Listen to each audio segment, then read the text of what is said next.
किनारे में उत्सव नाचा, उत्सव का माहौल हुआ।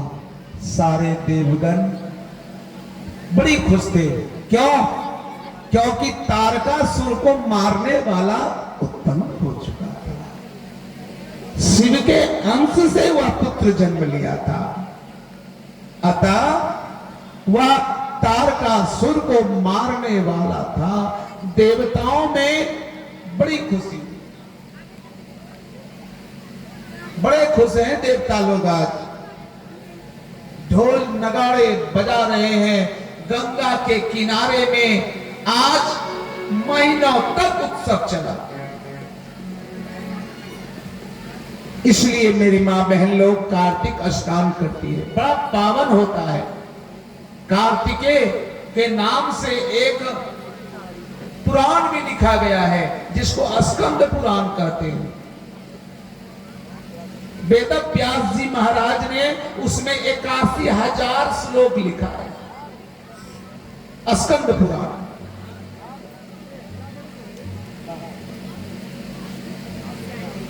ठीक है, खुश रहो जाओ। देखो एक बच्ची ने 51 रुपये का दान कार्तिकेय भगवान के जन्मोत्सव पर दिया है। भगवान सद्बुद्धि दे, सुखी दे। तो आज जो है देवता लोग महीनों तक वहां पर जमे रहे। 6 कीर्तिकाएं कार्तिक जी को लेकर के अपने लोक को चले गई। महीनों के बाद मैं बता रहा था स्कंद पुराण के बारे में। 81,000 श्लोक लिखे हैं वेद व्यास जी महाराज ने स्कंद पुराण। और उसी स्कंद पुराण में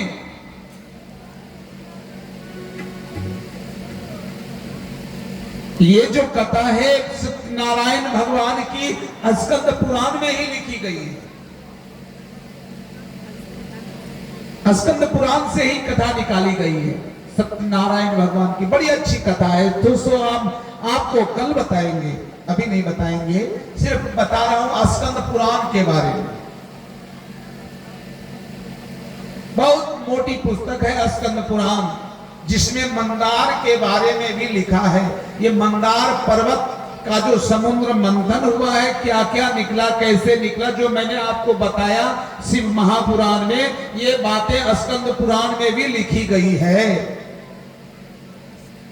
स्कंद पुराण में यह भी लिखी गई है कि मंदार पर्वत के बगल में दारू का वन हुआ करते थे। आप जाना मंदार पर्वत के इस क्षेत्र में 52 सरोवर का वर्णन है। 52 सरोवर का मंदार महात्म्य में 52 सरोवर का वर्णन है। मंदार पर्वत के निकट जो पोखरे हैं, सरोवर जिसको तालाब कहते हो, 52 तालाब का स्कंद पुराण में वर्णन है। उस जगह बगल में दारुका वन है, जहां पर की कपली गाय है, कामधेनु गाय जिसको कहते हो, अभी भी शिला के रूप में उपस्थित है। जाके दर्शन करना उसका। मंदार पर्वत के दक्षिण दिशा में कूस का जंगल हुआ करता था। अभी तो गांव बस गए हैं, पहले कूस का जंगल था। कूस का बहुत बड़े बड़े कूस हुआ करते थे। इस साइड में दारुका वन, उधर कूस का जंगल बहुत दूरी तक था। लोग गायें चराने के लिए कूस के जंगल में जाया करते थे। मैया उसमें एक व्यक्ति की गाय का बच्चा जो कि 4-5 वर्ष की थी, वह कूस के जंगल में रोज जाती, और डकार मारती थी। स्कंद पुराण में वर्णन है कि डकार मारती और डकार मार करके आवाज करती पूरा। और यह बात जब गाय चराने वालों को मालूम हुई तो एक दिन वह उस गाय के बच्चे का पीछा किया। और जब पीछा किया, क्या देखा उन्होंने? छिप करके क्या देखा कि गाय अभी गाय नहीं बनी है, गाय का बछड़ा है, बच्चा है, और उसके थन से दूध निकल रहा है, दूध गिर रहा है। वह बाहर आकर के आवाज लगाया औरों को। सब लोग आए, दौड़ करके गए। क्या देखा? दूध जहां गिर रहा था वहां पर एक काला शिवलिंग रूप का पत्थर है। उसको साफ किया तो वह स्वयंभू शिवलिंग था।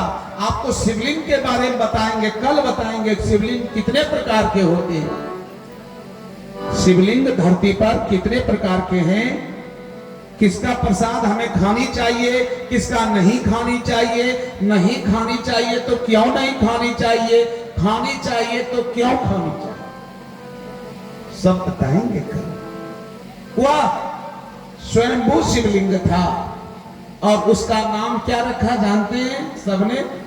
कुश के जंगल में था, इसीलिए उसका नाम रखा कुशेश्वर नाथ महादेव। अभी भी है वो, अभी भी वह मंदिर बन गया है वहां पर। उसका नाम है कुशेश्वर नाथ महादेव। वह अब उसके अगल बगल में गांव बस गया है, उसको अभी कहते हैं लबोखर के बगल में वह मंदिर है, इसलिए लोग उसको लबोखर नाथ कहते हैं। लेकिन शिलापट पे जो लिखा हुआ है श्री श्री 108 कुशेश्वर नाथ महादेव अभी भी लिखा है, जो स्कंद पुराण में वर्णन है। तो स्कंद पुराण बहुत मोटी पुराण, उसमें मंदार के बारे में बड़ा विचित्र बातें लिखी है।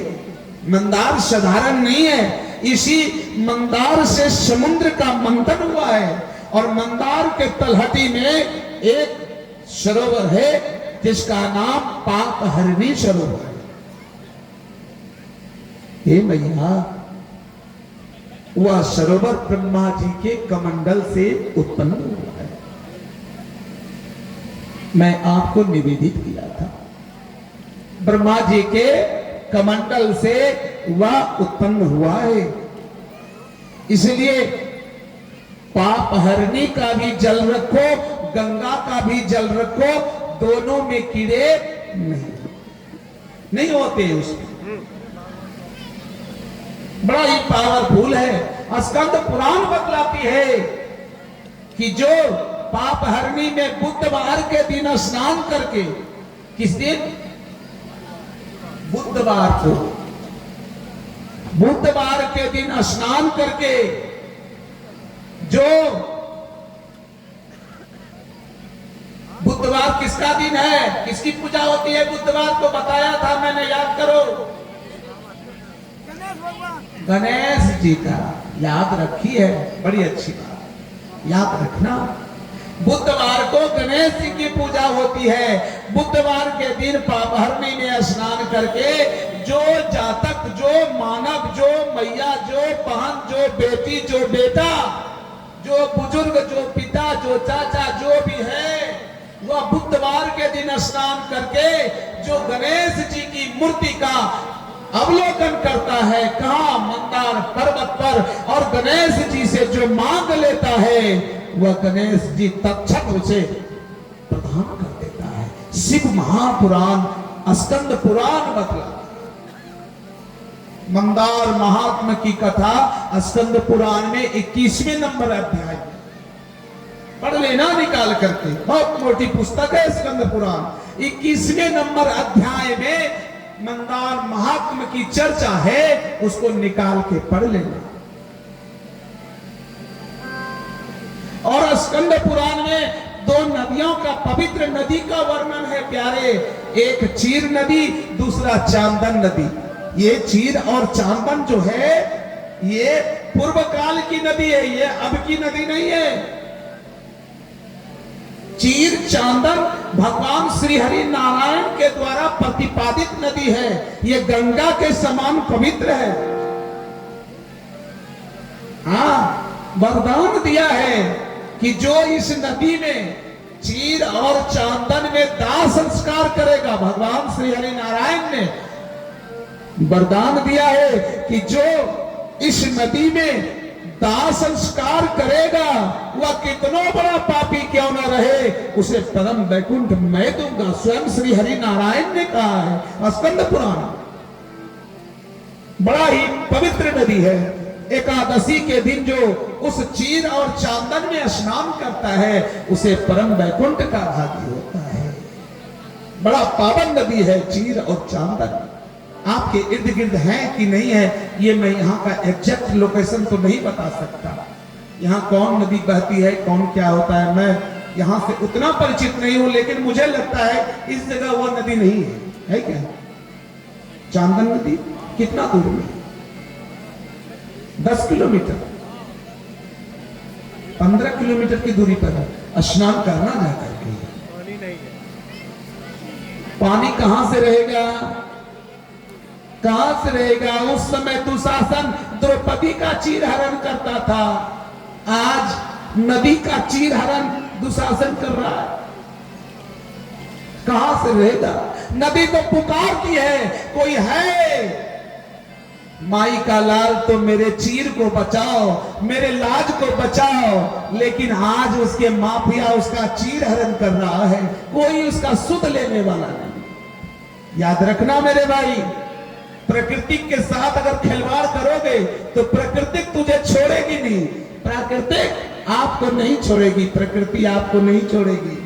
याद रखना इस चीज को। जिस नदी को भगवान ने प्रतिपादित किया है, आज उसका अस्तित्व मिट रहा है। उस अस्तित्व को अगर मिटाओगे तो तेरा भी एक ना एक दिन अस्तित्व मिट जाएगा। अब तो बोतल में पानी मिलना शुरू हो गया है, थोड़ा दिन रुको, पोलोथीन में पानी मिलेगा और खरीदोगे, मजबूरी होगा खरीदना। आ रहा है वो समय, चम्मच में बिकेगा पानी, मिलेगा 50 रुपया चम्मच, पानी पीने के लिए तरसोगे। और अपर्दन करो, नदी का चीर हरण करो, कोई काम नहीं देगा प्यारे। प्रकृति को बचाओ, प्रकृति रहेगी तो हम आप सब रहेंगे, प्रकृति नहीं रहेगी उसके साथ छेड़छाड़ करोगे, वह आपको छोड़ेगा नहीं। हाँ, केदारनाथ पर मंदाकिनी नदी जब अपने तेवर में आई तो कितना को लेके सुहा कर दी। आज इतना जो बाढ़ आ रहा है, कारण क्या है जानते हैं? उसके साथ छेड़छाड़। गंगा पवित्र नदी है। आज बहुत से लोग गंगा जी में अपना शौचालय बना दिया है, उसका पानी उसमें गिर रहा है, तो यह उसके साथ छेड़छाड़ कर रहे हो ना, तो वो छोड़ेगा कैसे आपको? कैसे छोड़ेगा? आज गंगा के किनारे जितने भी गांव हैं आज कट रहे हैं, कारण क्या? यही कारण है। तू गंगा में टॉयलेट करेगा, गंगा में तू सब कुछ मल मूत्र त्यागेगा, तो गंगा मैया त्यागने वाले को त्याग देती है। जाओ। इसलिए भैया प्रकृति को बचाओ। जिस वृक्ष को काट रहे हो ना, हवा नहीं मिलेगा। अभी तो हॉस्पिटल में जाके ऑक्सीजन चढ़वाते हो ना, आने वाला समय में सिलेंडर बीच में टालना होगा और ऑक्सीजन नाक में लगा के बोलना होगा, कोई उपाय नहीं है।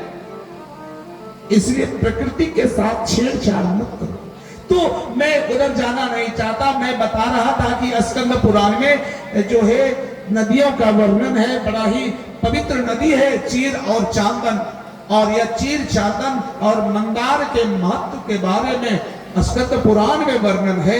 और जो मंदार के ईश्वर है, दारू का वन जिसमें जंगल हुआ करते थे, वहां पर गायें चरती थी, कामधेनु गाय वहां रहती थी। अभी भी वह शिला में है कामधेनु गाय, जाके दर्शन करना। और उसी के सटे थोड़ी दूर पर भगवान श्री हरि नारायण मधुसूदन भगवान है, उनका दर्शन करना। जितना दूरी मंदार पर्वत से देवघर की है, उतना दूरी मंदार पर्वत से बाबा बासुकीनाथ के त्रिकोण पर है। दर्शन करना पर्वत का बड़ा ही अनोखा दृश्य है। हाँ, आइए कुछ भक्तों का दान आया, मैं पढ़ दूं, इसके बाद फिर प्रभु इच्छा से। आप हैं नारायण कुमार मंडल,